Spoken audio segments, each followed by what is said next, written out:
It happened in the middle of a sentence. One moment, Sam was humming along with the kettle's hiss, his phone propped on the chipped windowsill streaming a scratchy blues track from the 60s, ragged vocals curling like cigarette smoke, a harmonica crying between verses like someone wringing out a soul, and the next it was gone. Not turned down.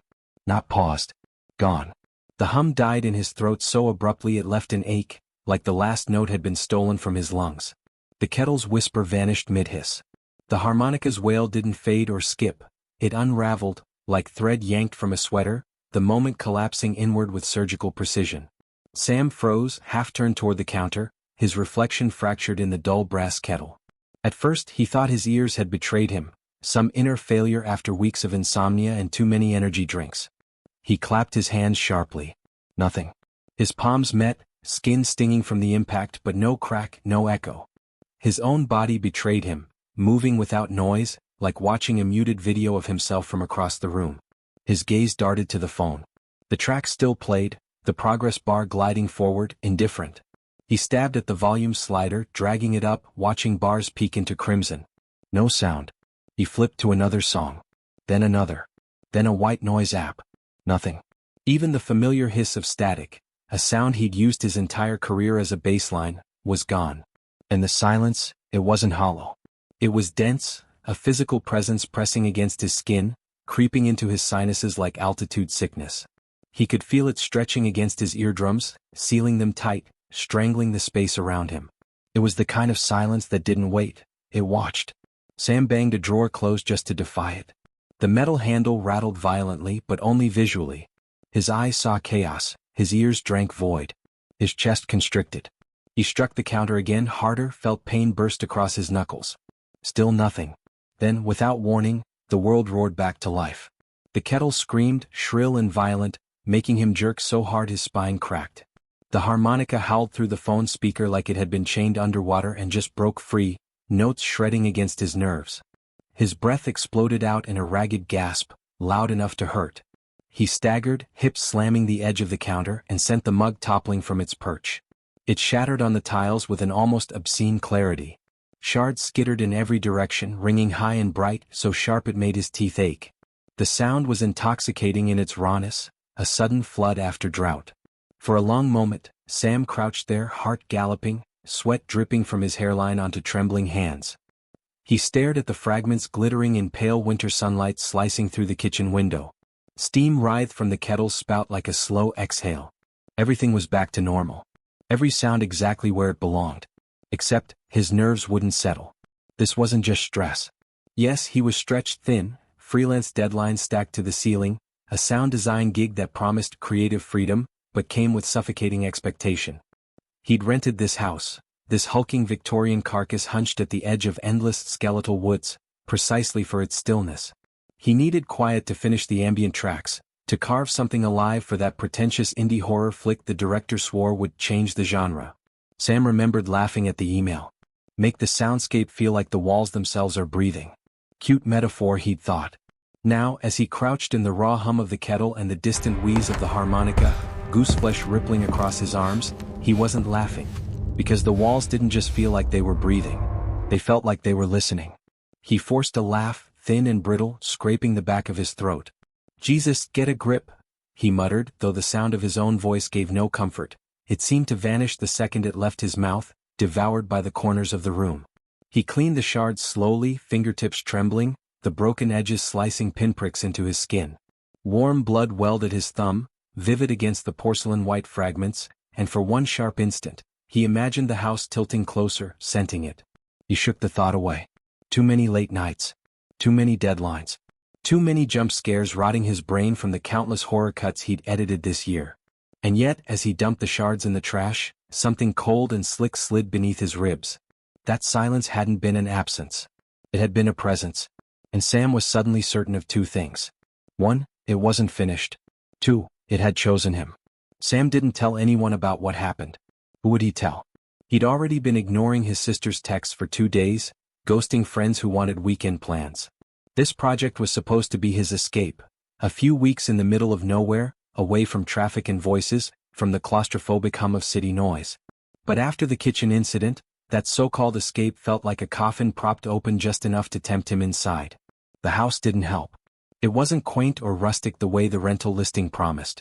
It was hungry architecture, all gaping doorways and hallways that swallowed light as soon as the sun dipped below the trees. Each room smelled faintly of damp wood and something older, dust, mold, the sour undertone of time left unchecked. Sam kept windows cracked during the day, but the cold gnawed at him, the drafts curling like tongues around his ankles. At night, when he lay in the high-ceilinged bedroom that still bore ghost-pale wallpaper roses, every sound seemed amplified, the occasional groan of settling beams, the dry rustle of dead leaves dragged by wind, the distant tick-tick of radiators bleeding heat. For 2 days after the first silence, nothing happened. He convinced himself it had been exhaustion, a trick of nerves. He even joked about it under his breath while checking his recording setup. "Hey house, if you're gonna kill me, wait till after I deliver the final cut." The laugh that followed came out thin, brittle, like something about to snap. Then on the third night it came back. Sam was working in the dining room, hunched over his laptop, headphones clamped tight. He'd been layering rain samples into a stormscape for the director. A dark, moody track with low-frequency rumbles meant to crawl into the audience's bones. The storm roared in his ears, a wash of white hiss and growling thunder. Then, like someone threw a breaker, everything dropped dead. Not just the track, everything. The hiss vanished. The radiator's pop and sigh vanished. Even the faint ringing in his own ears, gone. The silence slammed into him so hard it felt physical, a sudden implosion of the world. Sam ripped the headphones off, heart spiking.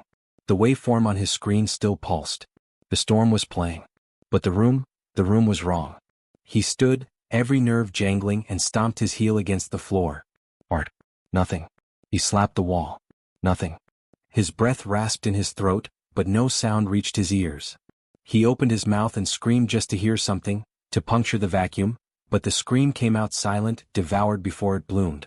His body knew he was making noise, his throat burned with the force, but the air stayed mute. The quiet stretched, thick and endless. 10 seconds. 20. He felt the pressure build inside his head, like the house was sucking sound straight from his skull. And then, like last time, it snapped back. The storm in his headphones hit so violently it knocked him to his knees. A crash of thunder exploded against his eardrums like a fist. His own scream, delayed, grotesquely elongated, tumbled out all at once, a garbled, monstrous sound that didn't belong to him. Sam tore the headphones off and flung them across the room, chest heaving, sweat dripping down his back. When the ringing stopped, he sat there on the floor, shaking, staring at the laptop. The screen flickered once like static crawling under the glass. His session file was open, but the track name had changed. It no longer read Storm Layer 4.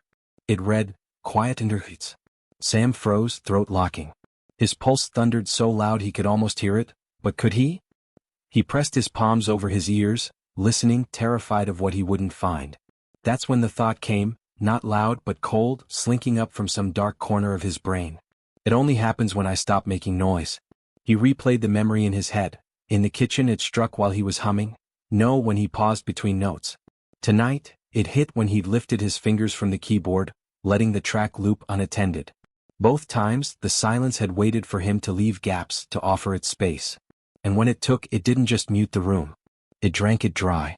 Sam sat frozen in the chair for a long time after that, laptop screen washing his face in pale blue light. The radiator ticked in the corner like a clock, and every second he listened for the gaps, terrified of stillness, terrified of breath held too long. He started humming again. Low at first, then louder, just to feel the sound vibrating in his chest like a fragile tether. He didn't stop, not when his throat burned, not when tears stung his eyes. Because now he knew the truth. Silence wasn't absence. Silence was appetite. By the fourth day, Sam wasn't working on the project anymore. The laptop sat cold on the dining table, screen black, a thin film of dust settling like the beginning of abandonment. Deadlines didn't matter now. Clients didn't matter. There was only the house. The sound. The silence. The pattern. He kept talking to himself, muttering nonsense just to keep the noise flowing. He sang old jingles, babbled half-formed sentences, recited lines from movies in a cracked voice. Anything to hold the quiet at arm's length. The effort shredded his throat raw, every swallow like glass, but he couldn't stop. Not after what happened last time. Because the third time had been different. The third time when the silence came, it had stayed longer. Much longer. It was dawn when it happened. He was in the kitchen, pouring cereal, bleary-eyed, when the air turned heavy and the spoon froze mid-clink against the bowl. No milk splash. No rattle of flakes. Just nothing, swallowing everything. He felt it press into his sinuses, crawl down his throat like cold smoke. He slapped the counter hard, desperate to hear something, but the quiet drank it dry. He tried to move fast, to make noise, to stop it, but his own body felt slow, syrupy, like the silence was thickening the air, making him wade through it. When it finally broke, when the sound crashed back in a torrent that left him retching against the sink, Sam collapsed on the tiles, chest burning, lungs screaming. His cereal was everywhere. Milk soaking into his socks. And when he pushed himself up, trembling, his eyes snagged on something carved into the cabinet door. 3 deep grooves, parallel and sharp, raked through the old varnish like claws. He stared at them, bile crawling up his throat. His hands were empty. He owned nothing sharp. Nothing that could dig wood like that. He touched them. Splinters crumbled under his fingers, fresh and raw. Then worse, so much worse, he saw his forearm. 3 matching grooves slashed across the skin, pink and tender, as if burned in from the inside out.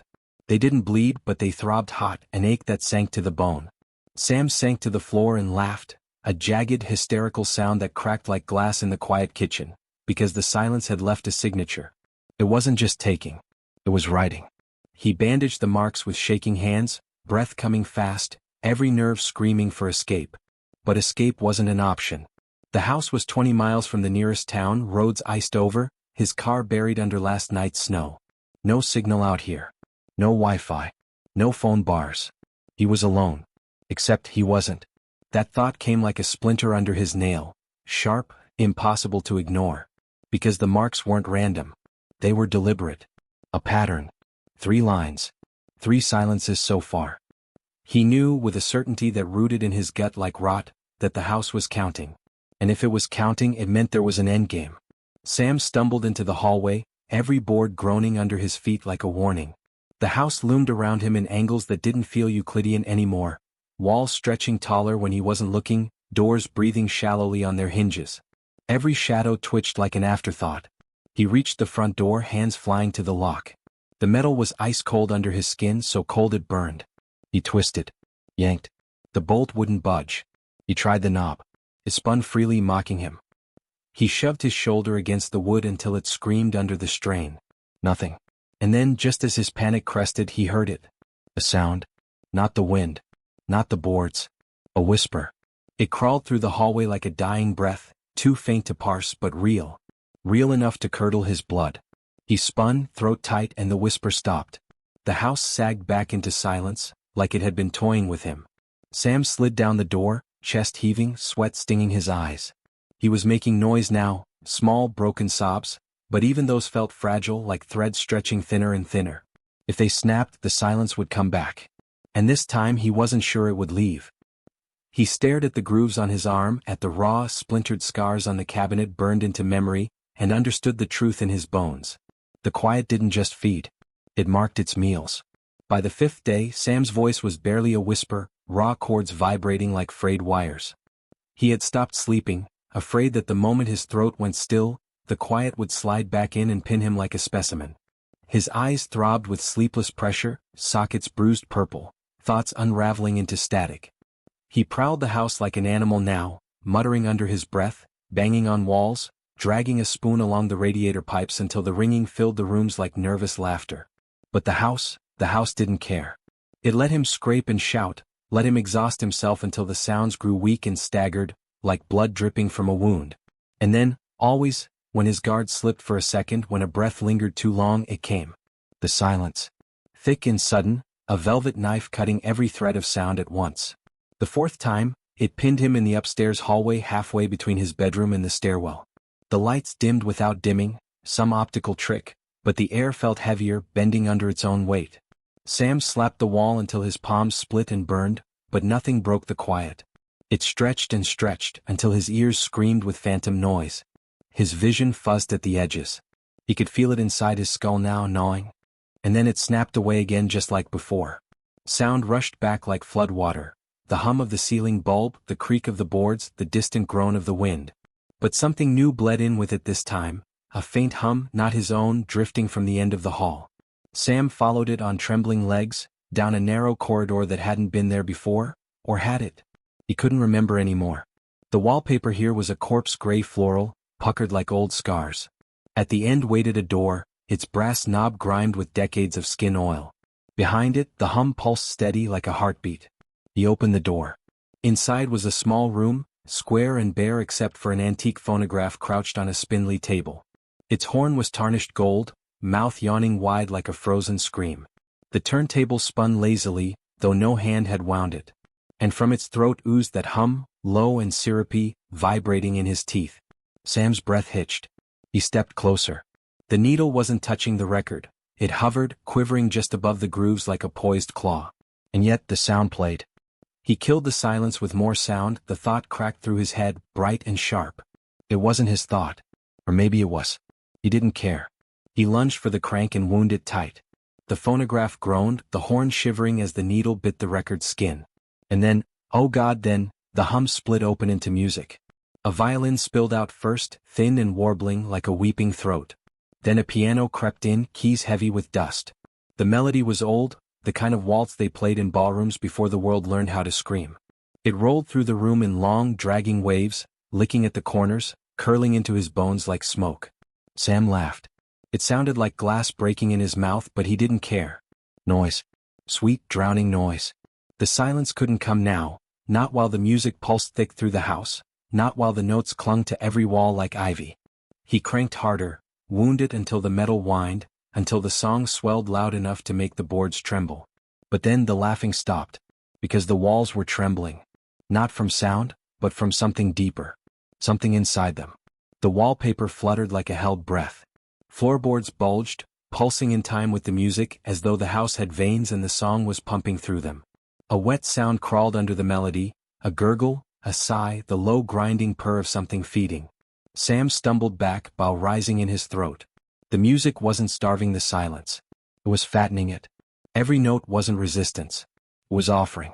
The waltz spun and spun, manic now, twisting sharp, discord bleeding through the sweetness like a knife through fruit.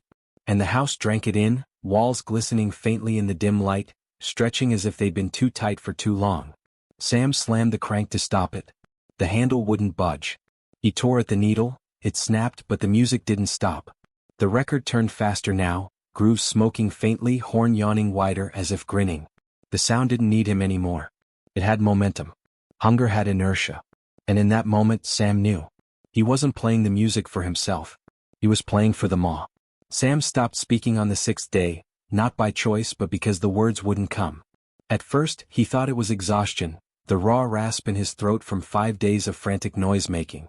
He sipped hot water, gargled salt, anything to soothe the burn. But the burn wasn't the problem. The problem was that every time he tried to speak, the air pushed out soundless, like his lungs were exhaling into a void. He tested it in the bathroom mirror that morning, under the jaundiced light that made his skin look bruised. "Hello," he mouthed, watching his lips shape the word. Nothing. No vibration, no scrape of voice, not even the wet click of tongue and teeth. He tried harder, tendons straining in his neck, face flushing, until black dots burst behind his eyes. Still nothing. Terror prickled through him like static. He punched the sink, pain singing up his arm, a real sound this time, sharp and ringing, but his own voice? Gone. The silence wasn't waiting for him anymore. It was inside him, unraveling him from the throat down. Sam staggered back into the bedroom and collapsed against the bed frame, lungs heaving. Tears stung hot at the edges of his eyes, but he swallowed them back, because even his sobs were mute now, and the thought of crying without sound made him want to rip his skin off. His voice wasn't lost. He knew that in some dark, marrow-deep way. It had been taken. Plucked out like a string and wound around invisible fingers. And when he listened, really listened, he could hear it, faint and broken, threading through the house like smoke. His own voice, murmuring, spliced into the waltz still pouring from that damned phonograph. The music hadn't stopped all night. It bled under the doors, seeped through the vents, a slow rot of melody that curled through his veins. Sometimes it sounded sweet, almost tender. Sometimes it splintered into screeches sharp enough to flay thought from bone. And under it, always under it, he heard himself. Whispering. Laughing. Begging. He stumbled to the hall, throat burning with the phantom memory of sound, and followed the music. His bare feet slapped the boards, sending echoes that sounded wrong now, too thin, too hollow, like the house was drinking them mid-flight. The wallpaper trembled as he passed, the roses blistering open like wounds. When he reached the little room, the phonograph was still spinning, faster now, the record's grooves worn to glassy ribbons. The horn had warped, mouth yawning wider, metal rippling as though softening in heat. And around its base, something had started to grow, a slick, black residue, tar-dark and veined with faint glimmers, pulsing faintly like the underside of skin. Sam wanted to smash it. Wanted to hurl the table through the window and watch the night swallow it whole. But when he tried to move, the house shifted. Floorboards bulged under his feet, rising like waves, forcing him forward. His legs jerked against his will, each step sinking to the waltz, until he stood inches from the horn. The air here was thick, syrupy with sound, every note vibrating against his bones. He felt it in his teeth, his gut, the tender meat behind his eyes. The melody hiccuped, staggered, then split wide into something new, a deep, wet rhythm like a second heart grinding under the music. And then he heard it. His name. Whispered, not sung. Twisted through the notes like a splinter, soft but sharp enough to split his sanity. Some. Again and again the syllables bending wrong, vowels stretched too long, consonants scraping like claws against glass. Sam clutched his throat, fingernails digging deep. He could feel something shifting under the skin there, something coiled and slick, twitching like a hooked fish. And when he dragged his fingers away, they came back smeared with black, glistening like oil. The phonograph crooned on, swallowing his breath, pulling sound straight out of him in strings he couldn't see. He felt his chest hollow, ribs aching as if the music were excavating him for more room. His knees buckled. He dropped hard, teeth cracking against the boards. The last thought before the dark took him wasn't fear. It was clarity, cold and perfect. The house didn't just eat silence. It feasted on voices. When Sam woke, the world felt swollen, like a bruise stretched across the sky. For a few seconds he didn't move, he couldn't. His body was an empty cathedral, every nerve ringing faintly, hollowed out by something that had scraped too deep. The boards under his cheek were damp, slick with something that clung to his skin like oil. His throat ached, raw and ruined, every swallow like dragging glass down his gullet. He tried to speak. Nothing. Not even a rasp. His breath wheezed out soundless, a puff of fog in the thin morning light leaking through a warped window pane. His chest hitched as panic rippled through him, but even that felt muted, muffled, like fear was an echo in someone else's head. He pushed himself upright on trembling arms. The room tilted like a ship in black water. The phonograph still stood in the corner, spinning lazily, the horn drooling its syrupy hum. But something had changed. The walls were breathing. Not subtly, not the slow creak of old wood expanding in cold. No. These breaths were visible, rhythmic, grotesquely alive. The wallpaper ballooned outward, sagged inward, ballooned again like the flesh of some enormous lung. Patterns warped as roses swelled and burst in wet pops, petals peeling back into raw red meat before slumping shut. The ceiling bowed and flexed overhead, a throat pulsing with swallow after swallow. Sam scrambled backward, palms slipping in the black residue veining the floorboards now, thick as congealed blood. It pulsed faintly under his hands, beating slow and deep like the heart of something sleeping too lightly. And then, through the music, through the thick perfume of rot and old wallpaper glue, came a sound that didn't belong. A voice. His voice. Sam. It crooned, soft and syrupy, spilling from the walls like warm honey. You're awake. He froze, nails biting wood. His head jerked toward the phonograph, but the horn didn't move. The voice wasn't coming from the machine. It was crawling from the plaster, threading out of the house itself, vibrating through its swollen lungs. You sang so sweet for me. It purred, vowels stretching wrong, consonants twitching like broken limbs. Fed me so full. Sam's stomach pitched. His own voice, his cadence, his timbre, but twisted, slurred like it had learned to wear him the way a skin learns sweat. The walls quivered as it spoke again, louder this time, rippling like a drum struck from behind. Noise kept me away, the voice fractured, multiplying, echoing in every corner until the air was thick with it. But now you know. Silence isn't hunger. Silence is teeth. Sam clamped his hands over his ears, but the sound wasn't coming from outside. It was blooming inside his bones, crawling through marrow, buzzing behind his eyes until his skull felt full of bees. He staggered to his feet, body jerking like a marionette under too many strings. The door. The door, he had to get to the door. He lurched for the hallway, boots slapping against the pulsing boards. But the house wasn't a house anymore. The corridor stretched long and wrong, angles bending like wet clay, doors yawning open into mouths lined with splintered teeth. The wallpaper wept black ichor, roses peeling like blistered tongues. Don't leave, the voice hissed now, splintering into a chorus, dozens of Sams speaking at once. You're part of the music. Part of me. The phonograph's waltz surged louder behind him, clashing into something jagged and wet, a rhythm that didn't belong to any human scale. It throbbed through the air, through his ribs, syncing his heartbeat to its grinding tempo. He could feel his pulse slowing, matching it, leashed to it.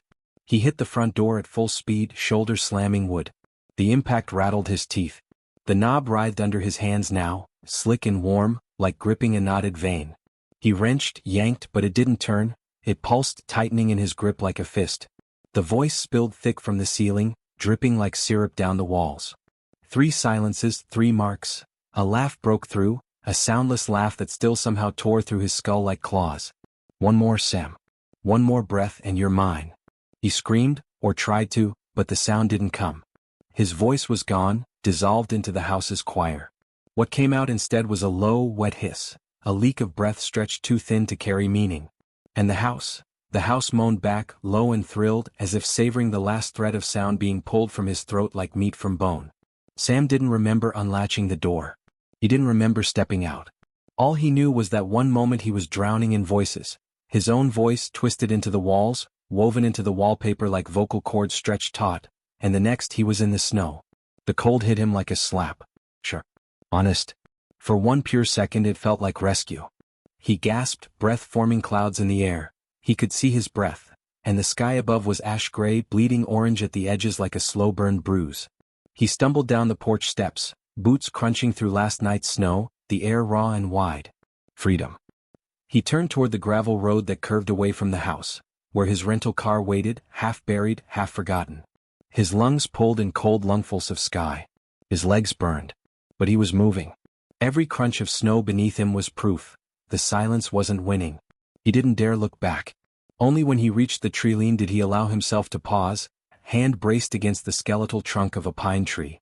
He turned, and there it was, the house behind him. Distant now. Still. No walls breathing. No voice calling.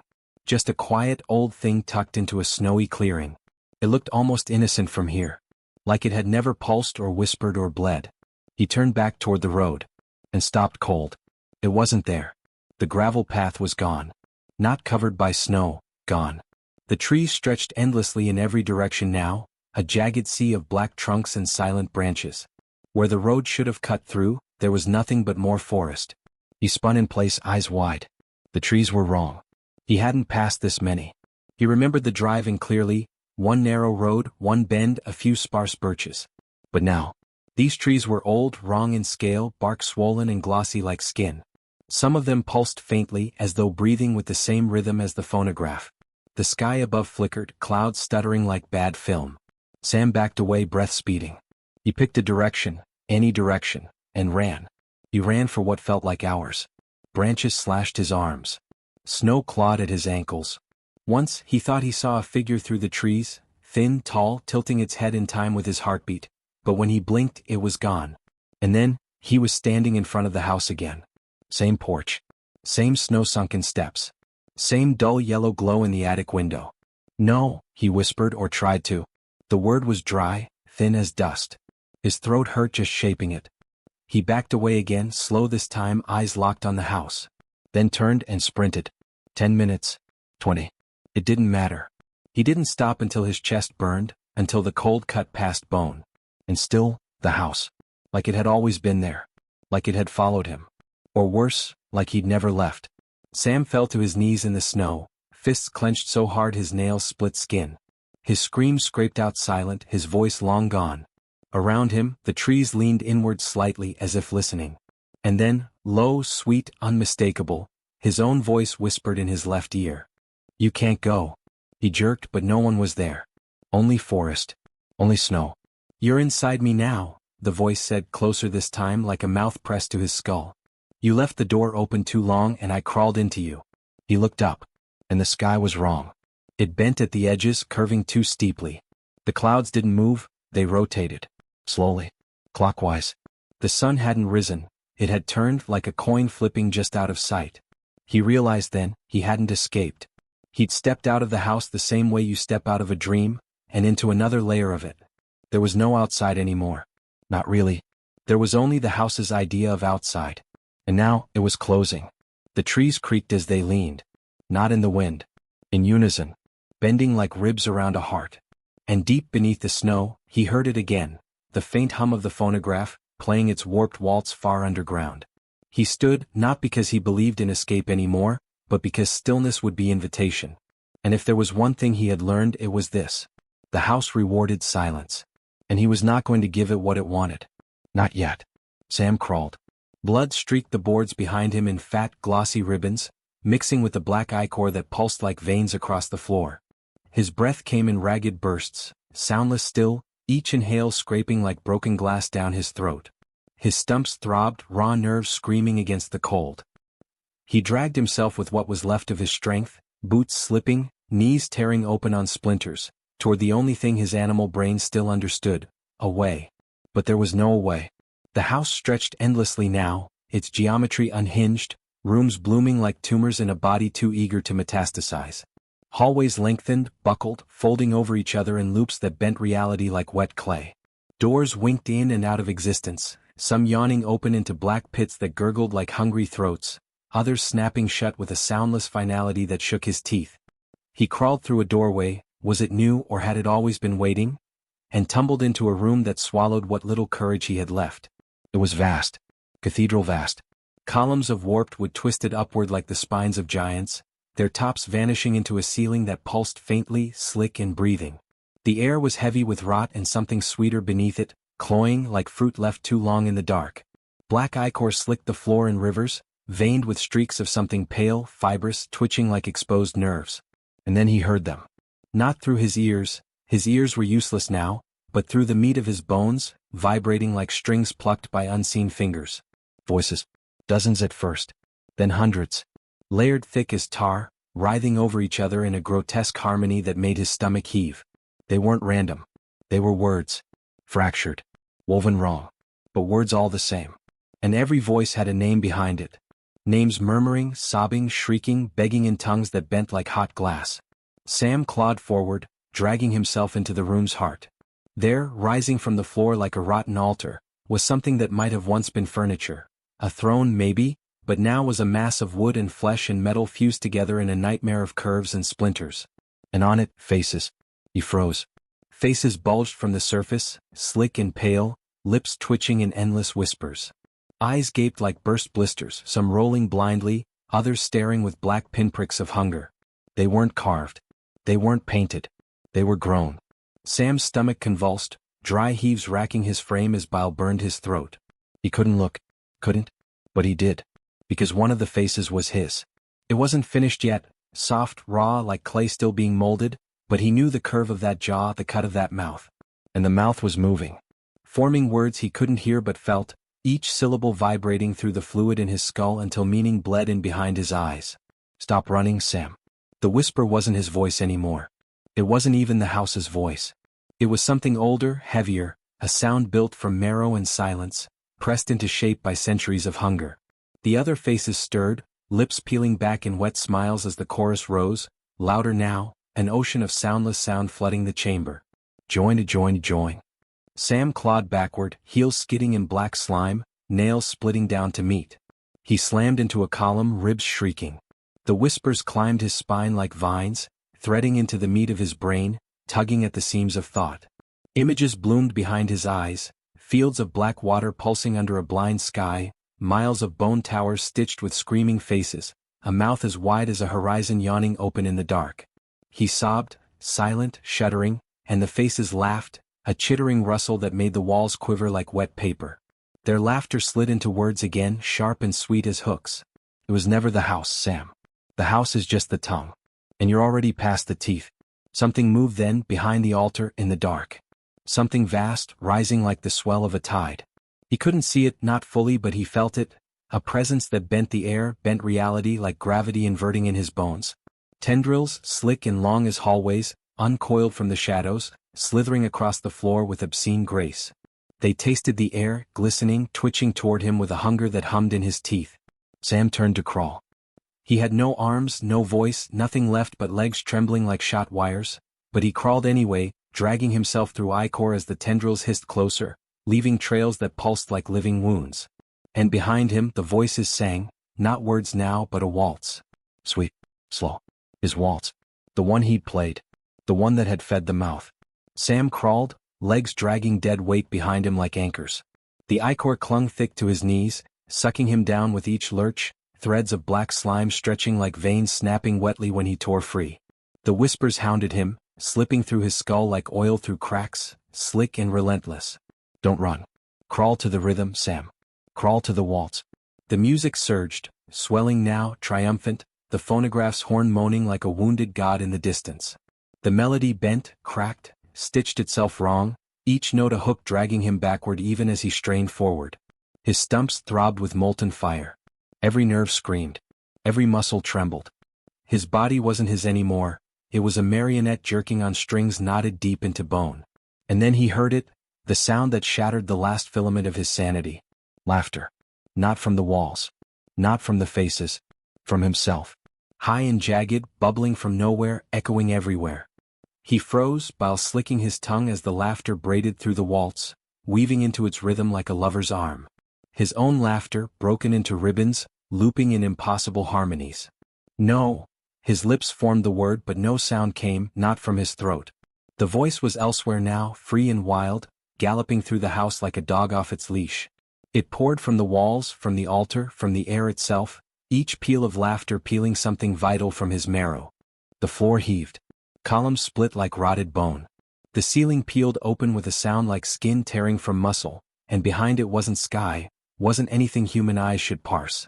Only a yawning dark, pulsing with lights that weren't lights, moving in patterns older than math. The tendrils uncoiled from that wound in reality, thicker now, slick and jointed, their tips fanning into tongues lined with teeth that clicked like chitin. Sam clawed backward, nails splitting to the quick, blood-painting ribbons through the black muck. His breath came fast, ragged, but the air tasted wrong, sweet and metallic, spiced with decay and something floral, cloying enough to gag him. His chest hitched, lungs spasming against the pressure sinking in from all sides. The altar stirred. Faces writhed in a grotesque ballet, mouths peeling wider, teeth budding like seeds from swollen gums. They weren't just watching now, they were singing. Each face gushed black ichor as its throat bulged, pumping the waltz out in wet, gurgling harmony. The room vibrated with it, boards quivering, ichor rippling like a pond under stormlight. Sam's mind cracked clean down the center. He saw everything then, not with eyes but with the raw, screaming core of himself. Saw the truth bleeding through the walls like mold. The house wasn't a house. It never was. It was a tongue. A lure. A fleshy corridor in something vaster, dangling in the meat of reality like bait. Every song, every silence, every voice pulled into its maw fattened the thing that waited beyond the ceiling's split skin. A thing that didn't hunger for flesh. Flesh was garnish. It craved resonance. Vibrations. Souls unstrung and spun into endless song. And Sam? Sam was the finale. The crescendo to a symphony written in screams. The tendrils lashed out.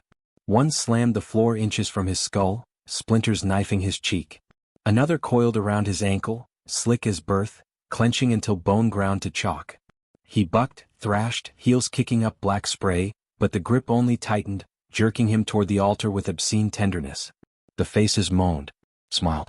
Their mouths opened wider, petals of meat peeling back to reveal throats that weren't throats but tunnels of slick cartilage spiraling down into dark.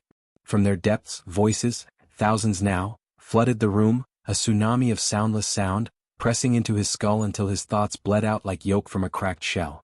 Sam screamed, or thought he did, but what ripped free wasn't sound. It was color. Pale threads of light gushed from his mouth, curling in the air like ribbons teased by unseen fingers. The tendrils plucked them, strummed them, weaving his essence into the symphony spilling from the altar. His voice, his last tether to self, dissolved into the chorus, a high, trembling note shivering above the waltz before folding into it like sugar in boiling water. He felt it all. Every memory. Every fear. Every tender thing he ever held holy, unraveled, teased apart, fed into the loom of hunger. And in that shuddering instant of annihilation, clarity bloomed cold and perfect. The silence had never been empty. The silence was the prelude. The last thing Sam saw before the tendrils dragged him into the altar, into the slick, pulsing meat that yawned wide to receive him, was his own half-formed face on its surface. Finished now. Smiling. its lips moving in time with the music. Welcome home. And then, darkness. The music faltered once like a breath held too long. Then it surged, wild and exultant, spilling through the halls in a tide of sound that rattled the bones of the world. The phonograph spun faster, grooves smoking, horn yawning wide in ecstasy as the needle danced, vomiting notes that blistered the air. Outside, if there was an outside, snow fell soundless in the black woods.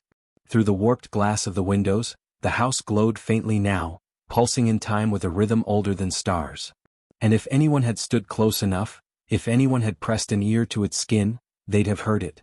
A new voice added to the chorus. Sam's voice. Still singing. And somewhere beyond, in the split sky of a dimension slick with tendons and teeth, something vast stirred and smiled. The feast was ready. The silence would come again. They say the house still stands. No one built it, not in the way you think of houses being built. It didn't rise from blueprints or nails or dreams. It grew. Slowly. Silently. Rooted in soil too black to be earth, drinking deep of the rot that seeps where worlds overlap. For years, centuries maybe, it waited under a husk of timber and glass, wearing its disguise well. A roof to keep out the rain. Windows to lure the light. A door that smiled just wide enough to say, "Come in." People did. They always do. Curiosity is a soft throat, hunger sharpens teeth. They came for warmth. For shelter. For stories whispered about a house that seemed too quiet to be empty. And one by one it fed. Not on their flesh, not at first. Flesh is garnish, a gristle prize for the end. What it wanted was finer, rarer, their voices. The chords that thread identity to soul. The music of self. It was patient. It always is. It lets them breathe easy at first, lets them fill the rooms with laughter, chatter, the gentle percussion of living. Noise is a lullaby to it, sweet and fleeting. But when the silence comes, that's when the feasting begins. Silence is its true skin, stretched taut around an appetite older than language. Sam learned that. Too late, of course, like all the others. He didn't come seeking mystery or legend. Just refuge. A roof over his head, for walls to keep the wind out. But the wind wasn't the thing waiting to gnaw his bones hollow. The first night it only tasted him. A nibble of stillness, stolen in the space between heartbeats. He shrugged it off, called it unease, blamed the draft, the dark. By the third night the tasting turned to tearing. His voice unraveled thread by thread, spooling out unseen, winding around the phonograph that hadn't played in decades. He cranked it, thinking sound could kill silence. Foolish man. The waltz wasn't salvation. It was sacrament. Every note, every trembling chord was an offering poured into the throat of something vast and starving. The house changed. They all see it when the moment ripens. The walls flexing like lungs, floors pulsing with veins fat with black ichor. The geometry unknits itself, rooms blooming like tumors in a body too eager to gorge. And then come the voices. Not his, not just his, theirs. All the others who crawled these halls, who fed the mouthpiece by trembling peace. They rise in a chorus thick as blood, a hymn to hunger. Sam crawled, yes. They always crawl in the end, reduced to meat and wool, dragging themselves toward doors that no longer lead anywhere but deeper in. He tore his arms free from the window's grip, left pieces of himself pulsing in the dark outside, though outside was a lie, a painted scrim stretched over an ocean of meat and teeth. He crawled into the room of echoes, where faces bloomed like flowers from the altar's flesh, petals of skin peeled wide in wet smiles. One of them was his. Still soft, still ripening but smiling. Always smiling. The truth gutted him cleaner than any blade. It was never a house. Never wood or brick or bone of men. It was a tongue dangling in the meat of reality, a lure for the curious, the lonely, the tired. And behind it waits the thing that dreams in hunger, a thing too vast for names, feeding on resonance, on the symphony of unraveling souls. Silence is not absence. The storm had broken 2 days ago, leaving the forest steeped in silence that pressed on the lungs like wet wool. Snow lay deep and bruised with shadows, crusted hard at the top, soft as a grave beneath. Tracks stitched the whiteness in erratic trails, deer, fox, the occasional hare, but no human prints. Not until now. Eli Mercer moved slow through the drifts, breath spooling white behind his cracked beard. The cold bit hard, gnawing the bones in his hands even through the gloves, but he welcomed the ache. It meant he was still alive. Still moving. The silence unsettled him more than the cold did. Not the natural kind, not the hush of winter muffling the chatter of leaves, the chatter of life. This was a heavier thing, a silence you could trip over if you weren't careful, a silence that felt like it was waiting. The hunter's boots crunched through the crust, his rifle slung easy on his shoulder, though he doubted steel would help against the gnawing thought chewing in the back of his head. Something's wrong out here. He'd heard the story at Harlow's bar 2 nights ago, from a logger with whiskey eyes and a mouth that twitched like a fish on a dock. A man named Sam had rented a cabin near Black Hollow. Good man, quiet, kept to himself.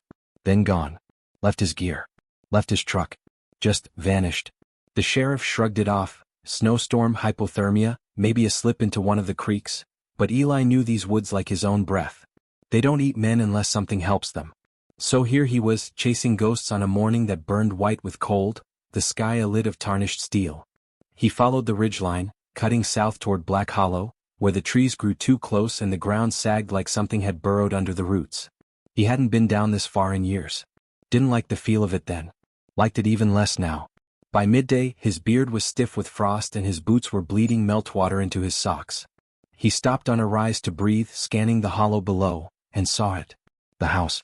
It crouched at the edge of the clearing like a beast at rest, its bones hunched under a sagging roof, its skin flayed to gray by years of wind and snow. Windows stared blank and black, their glass veined with frost like cataracts. The porch sagged like a jaw unhinged, steps slick with ice. It looked dead. Except for the door. It was open. Just a slit, no wider than a whisper. Eli stood a long time, watching the dark between the boards, the slit of black that was more shadow than shadow. His pulse worked slow but hard in his throat. He told himself the wind had pushed it. The latch had rotted. He told himself a lot of things as he started down the slope, rifle gripped loose but ready, eyes on the door that didn't move, didn't breathe, but felt like it was looking back. The clearing was wrong. The snow lay unbroken, perfect as glass, except where the drifts near the porch were crusted with something darker, something that had melted and refrozen, leaving a skin like lacquer over the ground. Eli crouched, gloved fingers brushing the edge. It wasn't water. It wasn't ice. It was thicker. Black threaded through it like veins in marble. He drew his hand back fast, pulse thudding in his wrists. The air smelled wrong too. Not rot, not death. Sweet. Too sweet. Like fruit left to liquefy in the dark, laced with something sharp enough to sting the sinuses. He pulled his scarf higher over his nose and mounted the steps. The boards flexed under his weight, groaning low. The sound didn't echo right. It folded back in on itself, swallowed before it could breathe. The door loomed closer, the slit of dark widening as he reached out, gloved hand brushing the edge of the wood. And stopped. There was music. Faint. Threaded through the hush like spider silk, so fine he almost missed it. A waltz, sweet and slow, its melody looping soft as breath. The notes floated out of the dark, curling around his ears with a lover's grace, coaxing something in his chest to loosen, to lean. He told himself it was a phonograph. Some old record player left spinning by a man who'd walked too far into the storm and never came back.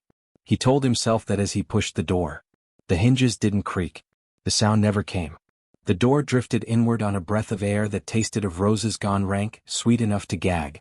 The music swelled, wrapping him soft, tugging him like tidewater as the dark yawned wide to drink him down. Eli stepped inside. The hush closed over the world like a lid. Eli stood just inside the threshold, boots planted on warped boards that sighed low beneath his weight. The cold clung stubborn to his coat, reluctant to step farther than the doorway, as though even winter knew better than to enter. His breath smoked pale in the dimness, drifting upward toward a ceiling lost in gloom. The door clicked shut behind him, soft as a held breath, and the music swelled, sweet and patient, coiling through the bones of the house like veins pumping sound instead of blood. He told himself again it was a phonograph. Had to be. Something left spinning by Sam, because the other option, the one whispering at the edges of thought, was not something Eli dared to name. He shifted his grip on the rifle, eyes tracing the room. The air smelled worse inside, thicker, cloying, that same sweet rot perfume with a metallic tang lacing underneath like pennies in a mouth. Dust furred the mantel, the warped table, the hunched backs of chairs, but the dust wasn't gray like it ought to be. It gleamed faint, slick in the low light leaking through the windows, like ash mixed with oil. His boots stuck a little with each step, dragging threads of black across the floorboards. He moved slow, ears tuned to the waltz curling through the hush. It seemed to come from everywhere at once, walls, floor, air, but faintly louder toward the back of the house. He passed a doorway to what might have been a parlor once, its furniture crouched under sheets gone yellow with time. Something moved beneath one of them as he passed, a twitch like breath caught in fabric. He froze, pulse bucking hard in his throat, rifle lifting. The sheet lay still, limp as sleep. Wind, he muttered, though there was no wind here. No draft. Just warmth he didn't trust, licking at his skin like a tongue. The next room was a kitchen, or had been long ago. Cabinets sagged open like broken jaws, their shelves gnawed by years and something hungrier. A stove crouched in the corner, its iron belly rusted through, and beside it sat a phonograph. Eli let out a slow breath that almost laughed. There it was. Just an old Victor, horn tarnished, bass warped by damp. The record spun lazy on its spindle, needle skating grooves so deep the vinyl looked carved, not pressed. He edged closer, boots squelching in something soft that clung to the seams of the boards. The music was wrong up close. He'd thought it gentle before, the kind of melody you'd hear in a parlor on a Sunday, something to dance slow to under gaslight. But now he heard the teeth in it. Heard the notes bending where they shouldn't, dragging too long like flesh stretched on a hook. Beneath the waltz, something whispered, a rasping counterpoint that slithered under the skin like fever. He reached for the tone arm to still it, then stopped. There was a coat draped over the chair by the table. A man's coat, wool, gray, stiff with cold, or what he thought was cold until he touched it and his glove came away slick and dark. Not red.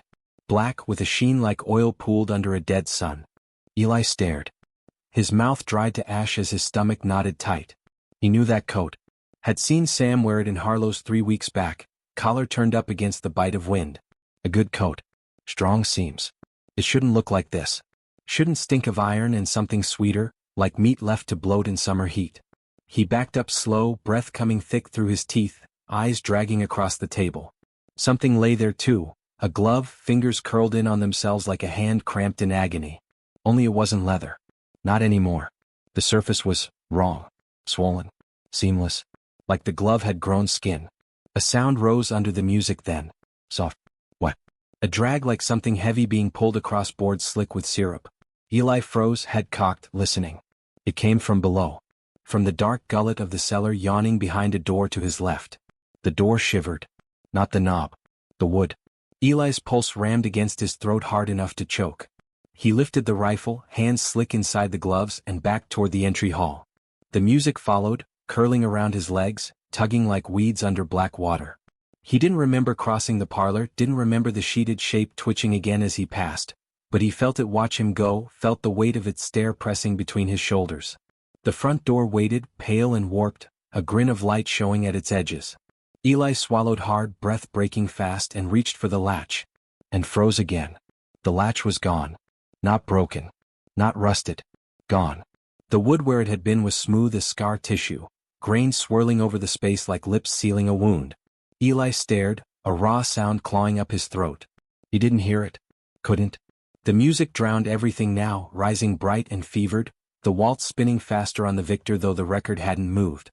Shadows slithered long across the walls, twitching in time with the melody. The boards under his boots pulsed once, slow as a heartbeat, and something whispered his name from the dark below, soft as a mother to a child. What?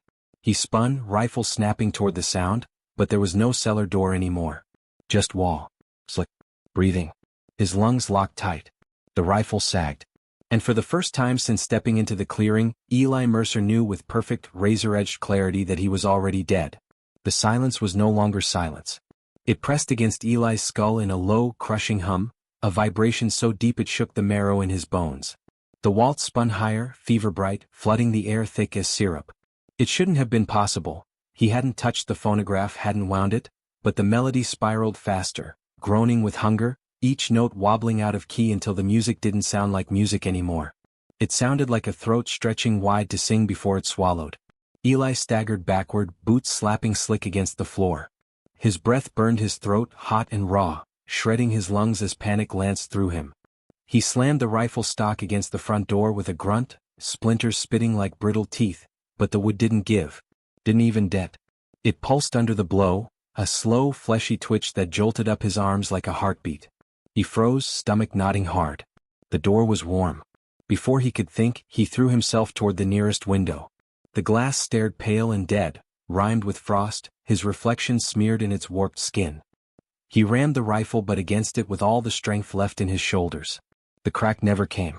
The glass quivered like skin under a fist, then bulged outward, soft, pliant, almost elastic. And then it blinked. Eli reeled back, gagging on bile. For a heartbeat he thought he'd imagined it, but no. The reflection twitched and folded, wrong ribs of darkness rippling under its surface. The glass peeled open, a slow wet grin blooming where the pain had been, lips of warped wood yawning wide to show nothing beyond but meat, slick and glistening, pulsing in the light like a throat waiting to close. He stumbled back, boots tangling in themselves, and the whisper came again. What? Soft as a kiss. Close as breath. His head jerked toward the sound, pulse battering his ears. It came from the walls, no, through them, a susurrus sliding under the boards like black water. He spun, rifle jerking from shadow to shadow, but the shadows were wrong now, longer than they should be, twitching like nerves under stretched skin. The wallpaper peeled in long curls, slick with something dark that pulsed faint in the dimness, as if veins crawled beneath the plaster. And then the voice changed. It wasn't a whisper anymore. It was him. Eli. His name in his own voice, drawn low and trembling like a prayer. It leaked from the parlor, dripping through the hush in threads too soft to follow and too sharp to ignore. He swallowed hard, tongue glued to the roof of his mouth, and backed away slow, one step, two, until the boards beneath him shifted. They didn't creak. They flexed. Eli looked down. The floor rippled under his boots like water under ice, black veins racing in frantic lattices across its grain. Something moved beneath, thick, jointed, sliding fast. The boards swelled, cracked, and something slick and pale thrust through, quivering in the stale light. It wasn't a worm. Wasn't a root.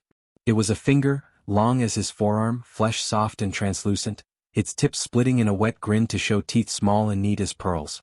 Eli lurched sideways, nearly losing his rifle as the finger gnashed, snapping the air where his leg had been a blink ago. Another tore through the floor, then another and another, an orchard of pale limbs flowering in a frenzy of splinters and gore. They coiled around the chairs, the table, the phonograph, stroking the boards with obscene tenderness as their teeth clicked in a staccato waltz.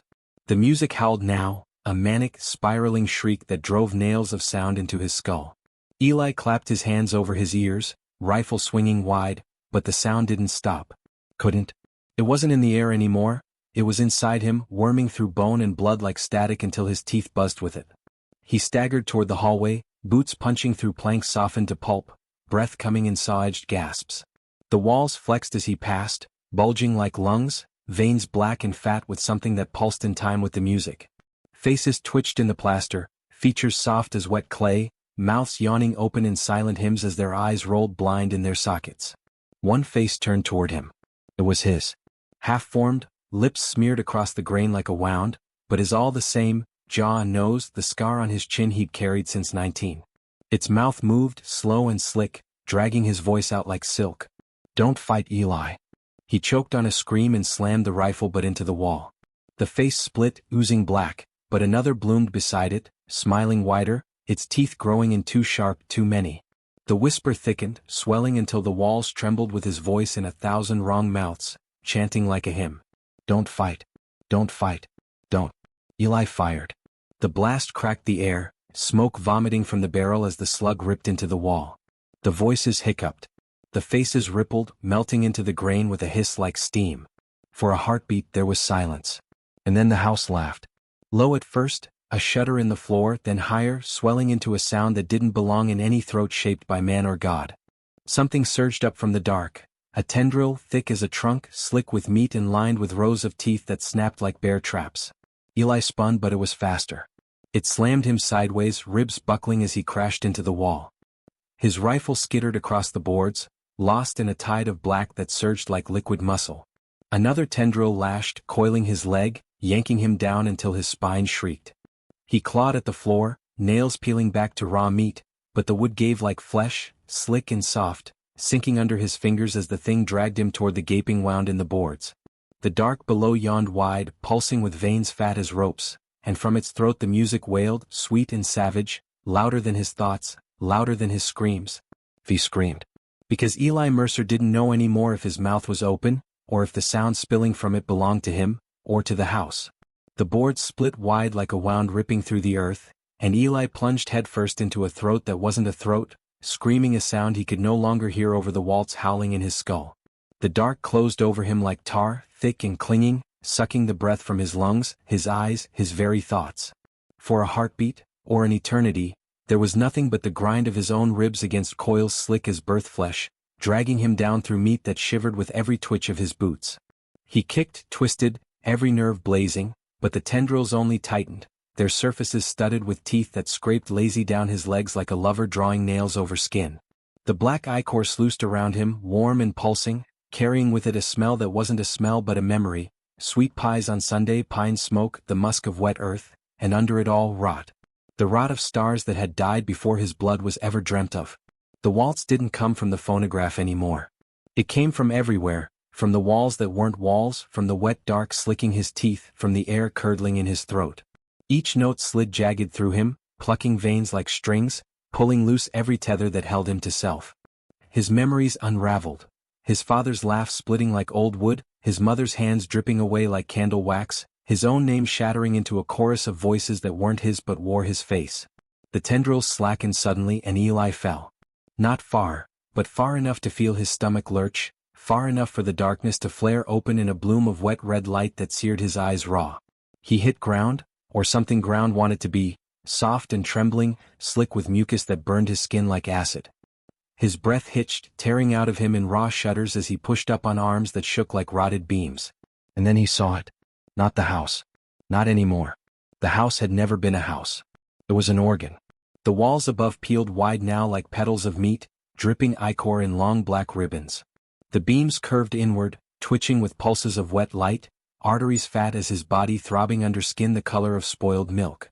Faces bloomed like tumors across the surfaces, dozens, hundreds, mouths yawning wide to belch the waltz in gurgled harmony. Some of those mouths sang.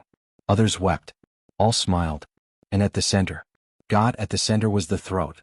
A ring of flesh towering like a cathedral dome, its lip bristling with teeth slick as mirrors, spiraling down into a gullet blacker than void. Veins webbed its surface, glimmering faint with currents of light that moved too fast, too intelligent, like thoughts racing through nerves the size of rivers. Tendrils spilled from it in a grotesque bloom, jointed and barbed, their tips blossoming into mouths, each one whispering in a voice Eli knew. His voice, Sam's voice, voices older than dust. He staggered backward, feet skidding in muck that sucked like hungry mouths at his boots. His mind cracked open, hemorrhaging sense as the truth slithered in. The house was a lure. A tongue dangling from something vaster, something that sprawled beyond sight, beyond thought. A body stitched through the dark between worlds, gorging on resonance. Not flesh. Not blood. Those were garnish. What it feasted on was finer. The hum of being, the music of self-unraveling. Every note in that endless waltz was a life stripped to bone and braided into song, a hymn fattening the thing squatting in the black marrow of creation. He saw it then, not with eyes but with the raw, screaming filament of what was left of him. Saw the other organs pulsing across gulfs of nothing, houses blooming like ulcers in forests and deserts and cities, each one crooning its own silence, each one fattening the body that dreamt them. Countless. Eternal. A cosmos riddled with mouths singing the same sweet dirge. And through them all, the hunger watched him. Not like a god. Gods were kind things, small things built to fit inside skulls. This was vaster. Older. A tide of woe rising slow as glaciers, patient as rot, blind and perfect in its want. Its gaze crawled over him, not through eyes but through the pull of gravity itself, sucking the marrow from his soul like yolk from a shell. Eli dropped the rifle. Dropped his knees into the muck that kissed his skin raw, and for a moment, one bare flicker, he thought of prayer. The words curled brittle in his throat and fell dead. There was no one to pray to. There was only this. The tendrils stirred. They didn't lunge. Didn't need to. They drifted, lazy as weeds in a black tide, coiling around his wrists, his ribs, his skull with obscene tenderness. Their mouths nuzzled his cheeks, teeth pricking his skin as if tasting the salt of his fear. A sound leaked from them, not growl, not hiss. A laugh. His laugh. Slow and syrupy, stretched thin until it wept blood between the notes. Please, the word shredded from his lips, raw as meat. And the house, no, the organ, the hunger, answered. Not with sound. With silence. It fell sudden, absolute, a guillotine severing the waltz mid-note. The air locked. The world locked. The pulse of veins froze, and in that stillness Eli understood. Silence wasn't absence. Silence was the feast. It broke him. Split him clean as a sapling under an axe. His scream never made it past his teeth. The tendrils tightened, drawing him slow into the gullet's grin, teeth closing like gates of bone. His body folded, warped, melted as the organ drank him down, not his flesh but the thin, bright filament of him that hummed even now in the dark, unraveling, spinning into the waltz as the music swelled again in obscene ecstasy. The last thing he felt wasn't pain. It was the kiss of a voice curling sweet against the hollow of his mind. "You sound beautiful, Eli." And then there was no Eli. Only the song.